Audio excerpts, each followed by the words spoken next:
बिस्मिल्लाहिर्रहमानिर्रहीम। अस्सलाम वालेकुम यूनिवर्सिटी कुकिंग यूट्यूब चैनल पर आपको खुश आमदीद। आज फिर मैं हाज़िर हुई। आज मैं लाई हूँ आपके लिए मूली के पत्तों की चटनी की रेसिपी। तो यकीन जानिए कि जब आप इस तरह से चटनी बनाएंगे आप हर तरह की चटनी आप भूल जाएंगे। आपने मूली की चटनी तो खाई होगी लेकिन मूली के पत्तों की चटनी नहीं खाई होगी। आज मैं आपको मूली के पत्तों की चटनी बनाना सिखाऊंगी। तो चलते हैं रेसिपी की तरफ। रेसिपी शुरू करने से पहले मेरी आपसे रिक्वेस्ट है, अगर चैनल पर नए हैं तो चैनल को सब्सक्राइब कर लें, बेल आइकन को प्रेस कर लें और वीडियो को लाइक शेयर ज़रूर किया करें। इसको एंड तक देखा करें ताकि आप इसके हर राज से अच्छी तरह से वाकिफ़ हो सकें। तो इधर सबसे पहले ये मैंने एक दरमियाने साइज़ का प्याज लिया है और एक मैंने दरमियाने साइज़ का टमाटर लिया है। साथ में मैंने एक नींबू लिया है, 3 से 4 सब्ज़ मिर्चें ली हैं और एक मैंने लिया है मूली पत्तों समेत। तो अब जो है सबसे पहले ये मूली के पत्ते जो हैं इनको मैं उतार लूँगी। तो इसको मैं इसी तरीके से अभी जो इसके ऊपर वाले ये थोड़े सख्त या बड़े पत्ते हैं इनको मैं उतार लूँगी। ये साइड वाले जो बड़े बड़े पत्ते हैं ये थोड़े से सख्त होते हैं, ये हम उतार के इनको एक साइड पे कर लेंगे। बाकी जो ये दरमियान वाले पत्ते हैं इनको हमने ज़ाया नहीं करना, तो हम इनको इसी तरीके से दरमियान से ये जो है इनको काट लेंगे। छुरी की मदद से इधर हमने इनको काट लेना है। ये नीचे वाला हिस्सा हमने इसका उतार लेना है। तो हम इसको थोड़ा सा बारीक बारीक सा काट लेंगे छुरी की मदद से। और ये जो मूली है अब हम इसका ऊपर वाला छिलका रिमूव कर लेंगे।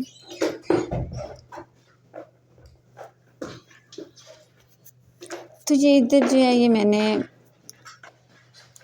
कुंडी ली है। कुंडी के अंदर सबसे पहले मैं डाल दूंगी मूली के पत्ते। ये मैंने 2 मूलियों के पत्ते लिए हैं। साइडों वाले पत्ते उतार के, सख्त और बड़े पत्ते उतार के, दरमियान वाले जो नरम पत्ते थे वो मैंने लिए हैं। तो वो मैंने सबसे पहले इसके अंदर डाल दिए और साथ में मैंने इसके अंदर कुछ थोड़ी सी धनिया डाल दी हैं और इसके अंदर मैंने पुदीना डाल दिया और डंडे की मदद से अब हम इनको कूट लेंगे।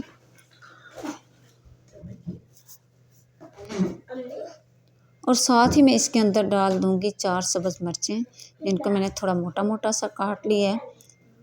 और डंडे के साथ हम इनकी अच्छी सी चटनी बना लेंगे। इधर हमने इसको अच्छा सा पीस लेना है। तो ये देखें हमारी जो ये चटनी है ये तैयार हो चुकी है। इसको मैंने बारीक बारीक सा पीस दिया है। तो अब इसके अंदर मैंने डाल दिए, ये है मेरे पास प्याज। इनको मैंने बारीक चॉप कर लिया था क्योंकि इनको थोड़ा कूटना मुश्किल होता है, तो इसलिए मैंने थोड़ा सा इसको चॉपर के अंदर चॉप कर लिया था। तो ये एक मूली है, तो इसको भी मैंने कश कर लिया है क्योंकि इसको भी थोड़ा मुश्किल होता है कूटना। इसके अंदर बहुत ज़्यादा पानी होता है, तो जब हम इसको कूटते हैं तो इसमें मुश्किल पेश आती है। वैसे भी कूटा जा सकता है काट के, लेकिन मैंने आसानी के तौर पर इसको कश कर लिया है। तो अब हम डंडे की मदद से इनको कूट लेंगे।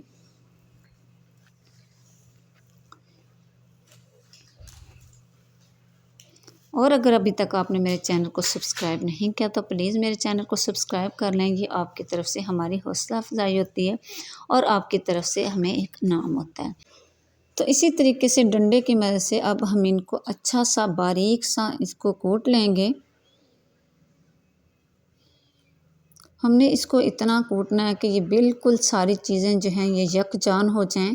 इसमें प्याज और ये जो हमने मूली वगैरह डाली है या जो पत्ते हैं, धनिया और सब्ज़ मिर्चें वगैरह सब यकजान हो जाएं। इसमें कोई भी चीज़ अलग अलग से नज़र नहीं आनी चाहिए। इसी तरीके से हमने इसको डंडे की मदद से कूट लेना है। आपने मूली की चटनी खाई होगी कई बार, लेकिन आपने मूली के पत्तों की चटनी नहीं खाई होगी। ये बहुत ही मज़े की बनती है।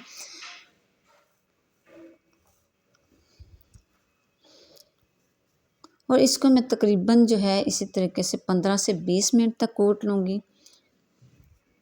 तो अब इसके अंदर मैं डाल दूँगी, ये है मेरे पास टमाटर, जिसको मैंने चॉपर में डाल के इसको भी मैंने चॉप कर लिया है। और ये बिल्कुल जो है एक अच्छी तरह ये इसका पेस्ट बन चुका है। ये भी मैंने आसानी के लिए किया है क्योंकि जब हम टमाटर इसके अंदर डालते हैं इसमें भी बहुत ज़्यादा पानी होता है, तो फिर इनको कूटना मुश्किल हो जाता है। ये फिर मोटा मोटा सा रह जाता है। टमाटर हो या फिर मूली या प्याज वगैरह हो, उनको कूटना थोड़ा मुश्किल होता है। तो इसलिए इन सब चीज़ों को मैंने चॉपर के अंदर डाल के इनको चॉप कर लिया और मूली को मैंने कश कर लिया था। तो अब हम डंडे की मदद से फिर से हम इसको कूट लेंगे।